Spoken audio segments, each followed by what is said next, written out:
जय हिंद दोस्तों, वंदे मातरम। कल ही खबरें निकलकर सामने आ रही थी कि अमेरिका को बिल्कुल भी अच्छा नहीं लगा है कि जिस तरह का स्टैंड इंडिया ने रशिया को लेकर लिया है, यूक्रेन पे जो उसने वॉर छेड़ा है उसको लेकर। ऐसे में बिडेन ने जो कुछ अपनी शर्तें थी जो इंडिया के सामने रखी थी, और साथ ही साथ इंडिया के फॉरेन मिनिस्टर से जिस तरह से सवाल किए जा रहे थे रशिया से एनर्जी एक्सचेंज को लेकर, उसके ऊपर भी इंडिया ने जैसा रवैया इख्तियार किया था वो कहीं से कहीं तक भी यूएस को अच्छा नहीं लगा था। लेकिन अब ऐसा लग रहा है कि इंडिया के खिलाफ भी धीरे धीरे इन लोगों ने सर उठाना शुरू कर दिया है, क्योंकि G7 की जो मीटिंग होने जा रही है उसकी फाइनल लिस्ट में माइट भी पॉसिबल ये हो सकता है कि इंडिया का नाम शामिल ना हो, और इसके पीछे जर्मनी का हाथ बताया जा रहा है। रूस यूक्रेन जंग शुरू होने के बाद से ही भारत का स्टैंड न्यूट्रल रहा है।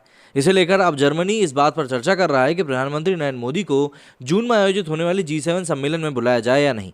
जर्मनी में 26 से 28 जून तक G7 देशों की मीटिंग होने वाली है। ब्लूमबर्ग की रिपोर्ट के अनुसार इस मामले की जानकारी रखने वाले लोगों ने बताया है कि जर्मनी बावेरिया में होने वाली बैठक में सेनेगल, दक्षिण अफ्रीका और इंडोनेशिया को अतिथि के रूप में बुलाया जा रहा है, लेकिन भारत को इसमें शामिल किया जाए या नहीं, इस पर अभी तक मंथन चल रहा है। दरअसल गेस्ट लिस्ट यूक्रेन पर हमले से पहले ही तैयार कर ली गई थी, जिसमें भारत भी शामिल था, लेकिन जंग छिड़ने के 50 दिनों के बाद इस लिस्ट पर दोबारा विचार किया जा रहा है, क्योंकि भारत ने यूएन में हुई रूस के खिलाफ किसी भी मीटिंग में वोटिंग में हिस्सा नहीं लिया। संयुक्त राष्ट्र में रूस को मानवाधिकार परिषद से बाहर करने का प्रस्ताव लाया गया था। इस प्रस्ताव पर वोटिंग से भारत समेत 50 देशों ने दूरी बना ली थी। इसके अलावा भारत ने रूस पर प्रतिबंध भी नहीं लगाया था, साथ ही रूस से तेल और हथियार खरीदना भी जारी रखा था। तो इसको लेकर जर्मन सरकार के प्रवक्ता स्टीफन हेबस्ट्रेट ने कहा कि जल्द ही G7 की गेस्ट लिस्ट फाइनल की जाएगी। उन्होंने कहा कि चांसलर कई बार दोहरा चुके हैं कि जर्मनी के ज़्यादा से ज़्यादा अंतर्राष्ट्रीय साझेदार रूस के खिलाफ पाबंदियां लगाएं। भारत ने फिलहाल इस पर कोई प्रतिक्रिया नहीं दी है। रूसी ऊर्जा आयात पर अपनी निर्भरता के लिए जर्मनी खुद यूक्रेन और पोलैंड की आलोचना को झेल रहा है। जर्मनी समेत कई यूरोपीय देशों की रूस पर निर्भरता है। हाल ही में विदेश मंत्री एस जयशंकर ने इस ओर इशारा किया था कि भारत रूस से जितना तेल महीने भर में नहीं खरीदता, उससे भी कहीं ज़्यादा तेल यूरोप एक दिन में खरीद कर बैठ जाता है।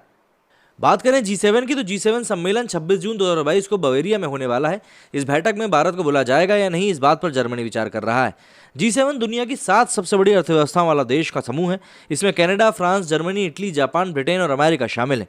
इसे ग्रुप ऑफ 7 भी कहा जाता है। ह्यूमन राइट्स की रक्षा, लॉ एंड ऑर्डर बनाए रखना और लगातार विकास इस समूह का लक्ष्य है। 25 मार्च 1973 को संगठन की शुरुआत हुई थी। ग्रुप के गठन से पहले वैश्विक स्तर पर तेल का संकट पैदा हुआ था।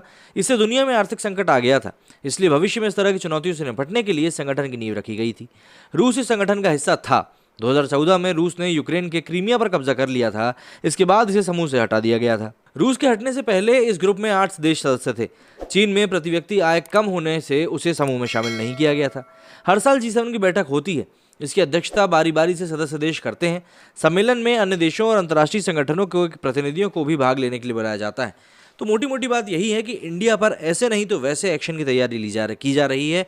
लेकिन बात वही आ जाती है कि एक तरफ तो ये लोग इंडिया के ऊपर इल्ज़ाम लगा रहे हैं कि भाई इंडिया रशिया से अभी भी एनर्जी एक्सचेंज कर रहा है, वहीं ये नहीं देखते कि यूरोपीय देश खुद क्या कर रहे हैं। मेरे स्टूडियो फिलहाल इतना ही। जय हिंद, जय भारत।